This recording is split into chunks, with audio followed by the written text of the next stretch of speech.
What's up, folks? This is Josh back here from Inside Wrestling Truth.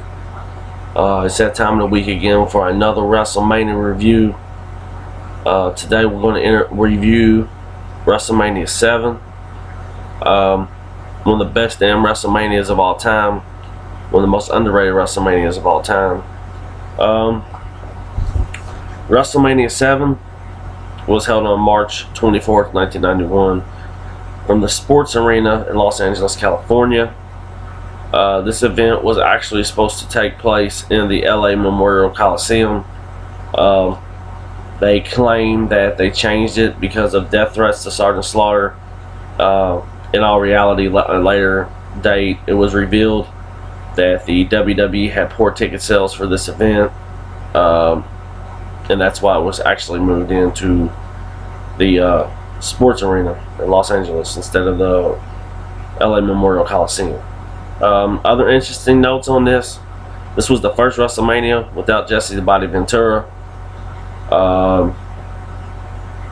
We'll have a dark match before the show kicked off between where Coco Beware would actually go over on the Brooklyn Brawler. It must have been bad because it didn't make the cut. And one sad note from this event that is really shocking, just sitting here thinking about it, you know, 16 counted 16 dead wrestlers on this event. I think it's the most of any WrestleMania. Pretty sad shit if you ask me. Alright, those are some interesting facts about this WrestleMania 7, so let's get on into the full review. We open up the show. We always open up the WrestleMania with someone singing America the Beautiful. This year, 1991, we'd have Willie Nelson. We'd have Gorilla Monsoon open up commentary. You know, Ventura's not there.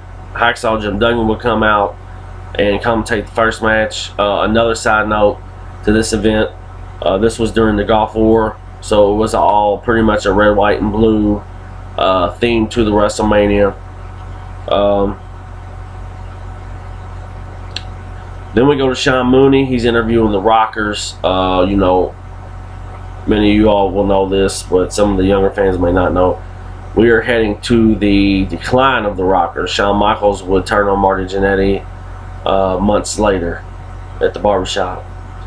Then we would start off the show with the Rockers. First, Haku and Barbarian, and Bobby Heenan would be managing Barbarian and Haku, of course. This match was kick-ass. I liked it. It was a good way to start off the show. I liked how Barbarian mixed well with Haku. I thought they made for a good tag team, a lot better than Barbarian and Warlord. This match was very good. You have power versus, you know, speed. Marty Jannetty and Shawn Michaels worked great together, as you know. Also, I give this match 3.5 stars. Go back and watch it if you think I've rated it too high. It's a damn good match. The Rockers would go over on Haku and Barbarian. After the loss, Bobby Heenan would then join commentary with Gorilla Monsoon. We have Mean Gene Okerlund. He interviews Regis from, you know, Regis and Kathy Lee, and Alex Trebek from Jeopardy. Then we go to another match. We have Dino Bravo versus Texas Tornado. You know, this match was short, but it was decent. Not the best match. I gave it 2.5 stars out of 5. Texas Tornado would go over, and this would be both of these guys' last WrestleMania appearances. I believe this was Texas Tornado's only WrestleMania appearances. As you know, both of these guys have passed on. Dino Bravo was shot in the back of the head in his home. Something to do with the, I don't know if it was mafia related or something to do with cigarettes. Not real sure about that. And we all know the tragedy of Kerry Von Erich and the Von Erichs. You know, I believe Texas Tornado committed suicide. Sean Mooney interviews Slick and Warlord. This would be both of you know, Dr. Style, Slick, and Warlord. This would be their last WrestleMania as well. This is when Warlord was doing kind of like the Phantom of the Opera gimmick. He, you know, was sold to Slick. But, and then we get an interview from the British Bulldog. You know, then we go to the ring. We have the Warlord with Slick versus the British Bulldog. This was a decent match. I gave it 3 stars out of 5. A lot better than I thought it would be. British Bulldog would pick up the win on a running power slam. These two had a feud for a while. They will continue to feud all the way through SummerSlam. Decent match. I gave it 3 stars out of 5. Another deceased wrestler is the British Bulldog. I believe the British Bulldog died of a heart attack or heart problems due to pain pills and steroids throughout the years. Mean Gene interviews the Nasty Boys. This is the debut of the Nasty Boys at WrestleMania. And they would not disappoint at the WrestleMania debut. They have a promo with Jimmy Hart. It's really wild, really crazy. You know, they take Mean Gene's handkerchief and blow their nose with it and put it back in his pocket. Typical Nasty Boy stuff. Sean Mooney interviews the Hart Foundation. This would also be the last. This would be the last time the Hart Foundation were a tag team at a WrestleMania. They were the tag team champions at this time. They would cut a good promo. Anvil and Bret Hart were great on the mic during this promo time. Then we go to the ring for a classic match. We have the WWF Tag Team titles. We have the challengers, the Nasty Boys with Jimmy Hart versus the Hart Foundation. This match was just sensational. I give it 4 stars out of 5. Just the chemistry in the ring, the psychology, which brought the story, and the finish was excellent. You know, the referee wouldn't be looking. Jimmy Hart would throw the megaphone in the ring, and they would hit, I believe, Anvil or Bret Hart, one of them, I believe it was the Anvil in the head, and they would pick up the 1, 2, 3, and the Nasty Boys would become tag team champions. They would hang on to these titles until SummerSlam, where they would lose them to Legion of Doom. And as for the Hart Foundation, they would split, go their separate ways. We all know what Bret Hart ended up doing in the singles competition, and the Anvil would go from, he was the Who that had the mask. He also would team with Owen Hart before getting fired for throwing a, what's it called? The little TVs that they used to have on the thing. He threw one, I believe it was at Vince McMahon or Shawn Michaels. He got fired, but he would eventually be rehired. But this match was absolutely sensational. 4 stars out of 5. Then we have a little history between Jake Robertson and Rick Martel. This story for this match was great. You know, having Jake the Snake blind by the cologne. Story leading up to this match was great, but the match itself did not deliver. You know, one side note, if you go back and watch this match at the beginning of the match, you can see clearly where Rick Martel can see out of the mask. It's like a circle grid. It's real thin, but you can see it. The match was rather silly and boring. Jake the Snake going by where the crowd would go. I only gave 2.5 stars. It's sad that these two had to have a blindfold match, because I felt like these two could have put on a wrestling fucking clinic. You know, Jake Roberts would turn heel not long after this. We go to the locker room. The Nasty Boys are celebrating their tag team win. It's really short. They got champagne and all that good stuff. Then we go to the ring for the beginning of the streak. We have Jimmy Snuka versus the Undertaker. I gave this match 3 stars out of 5. It was a decent match, but kind of short, where the Undertaker would pick up the win. I do believe this was Jimmy Snuka's last WrestleMania as well. Okay, then we have the best match of the night, guys. We have Macho Man Well, let's just go through this first. We have Macho Man Ultimate Warrior history. You know, it led up to the Royal Rumble, where they helped Slaughter win the belt and would carry on to a career match. We will have Bobby Heenan looking off into the distance where he sees somebody and it's Miss Elizabeth in the crowd. We will have Macho King with Queen Sherri versus the Ultimate Warrior. The Ultimate Warrior would pick up a win in a fucking classic match. Maybe a lot say this was Ultimate Warrior's best match of his career. Some say the match from WrestleMania 6, but I gave it 5 stars out of 5 stars. I thought it was just great. I thought these two worked excellent together.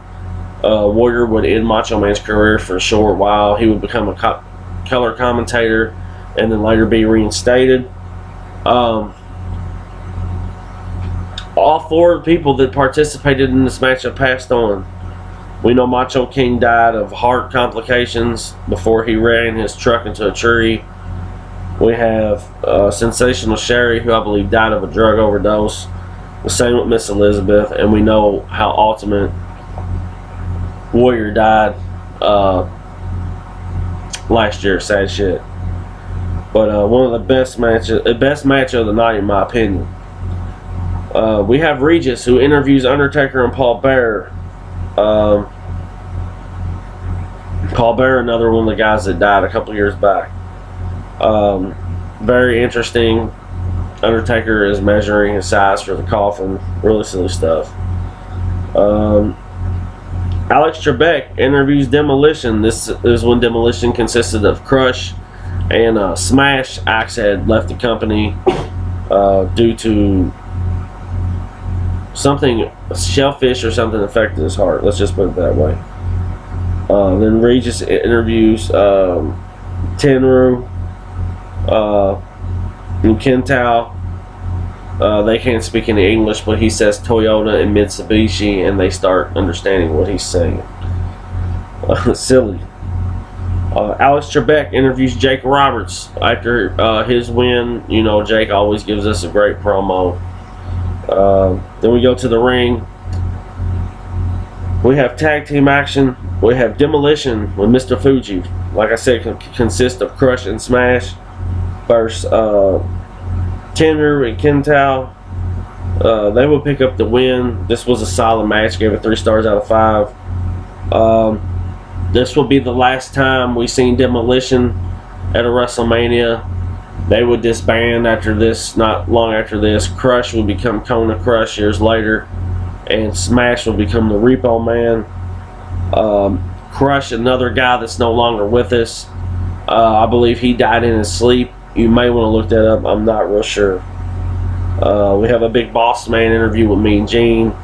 Apparently, Big Boss Man is mad because Bobby Heenan has been talking about his mother, and he's pissed about it. Okay. Sean Mooney, he interviews Mr. Perfect and Bobby Heenan. Another Bobby Heenan and Mr. Perfect knocked this promo out the park. Man, Mr. Perfect, one of them, the fucking best ever, man.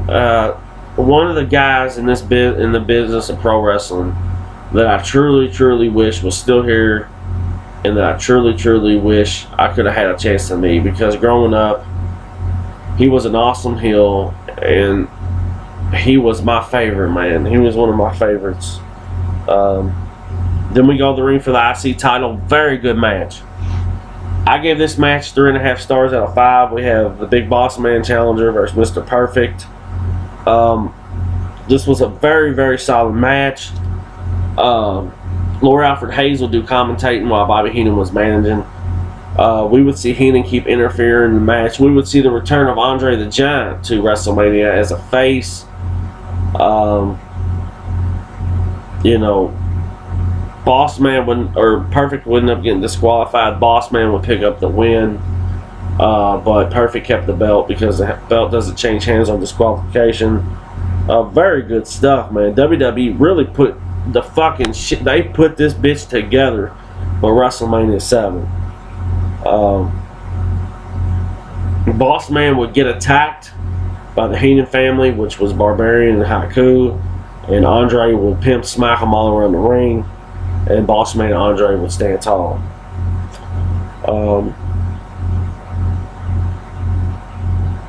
Let's talk about the deaths of Big Boss Man and Mr. Perfect for a second. I believe Boss Man died of a heart attack, and Mr. Perfect died of a cocaine overdose. Such a tragedy, man. We have another match. We have Earthquake with Jimmy Hart versus Greg Valentine. I only gave this match two and a half stars because it was very quick. It was damn near a squash match for Earthquake. Earthquake would pick up the win. Another guy that's no longer fucking with us. He died of bladder cancer, if that's even a thing, something of that nature. Sean Mooney interviews Legion of Doom. Legion of Doom make their WrestleMania debut in a squash match against Power and Glory, Hercules and Paul Roma. We got two more guys that passed away in this match. This match was a squash match, only gave it 2 stars out of 5. Hawk, we all know, died in his sleep, I believe, or a heart attack or one or another, and Hercules also died of a heart attack. All of these deaths, majority of them have to do with pills and steroids. I'm not going to sugarcoat. Then we go to a video package with Virgil and DiBiase. They show their history. They show Piper trying to help out Virgil. Piper will come down ringside and introduce Virgil. We have the $1 Million Man versus Virgil. Virgil would pick up the win. This was an okay match. It got 3 stars on my rating out of 5. Virgil would pick up the win because Sensational Sherri would come down. Earlier in the night, we seen her turn on the Macho King and Macho Man and Elizabeth got back together. So now she had been bought by the $1 Million Man, and she would come down and attack Virgil, and he would pick up the disqualification. And this is the debut of Sensational Sherri managing the $1 Million Man, if y'all remember that. She managed him right before. She managed him for a while, and then she would go on to manage Shawn Michaels when he became the Heartbreak Kid. Then we go Sgt Slaughter Hogan history. The whole, Iraqi versus USA. This was a very touchy subject for a lot of people, but the WWE knocked it out the park with the storyline. I know Slaughter got a lot of heat, but he did an excellent job at what he did. We have a Sgt Slaughter promo with Sean Mooney where he is just bashing the USA and Hulk Hogan. He calls it Pukamania. Then we have another squash match. We have the Mountie versus Tito Santana. I don't even know why this match was on the card. It went like maybe a minute 50 with the Mountie picking up the win. They got 1 star.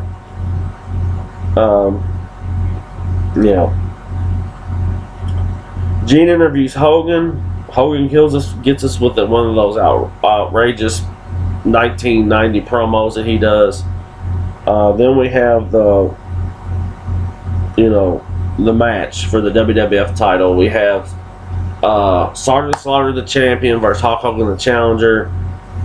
This match was amazing, excellent match. I'll go ahead and tell you it got 4 stars out of 5 on my rating. I thought it was put together very well. Hogan would get color. They would go back and forth, of course. And Hogan would pick up the win and become champion once again. He would hold this belt all the way to Survivor Series 91 when he would lose it to the Undertaker. It would.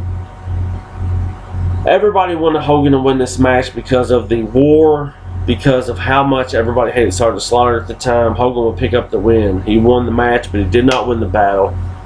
After the match, he would go to the back, do an interview, and Slaughter would hit him with the fireball. And that would wrap up WrestleMania 7. No, without a doubt, WrestleMania 7 got 10 out of 10 stars from me. It's one of my favorite WrestleManias of all time, if not favorite. WWE did one of the fucking best jobs ever on this WrestleMania. Killer matches.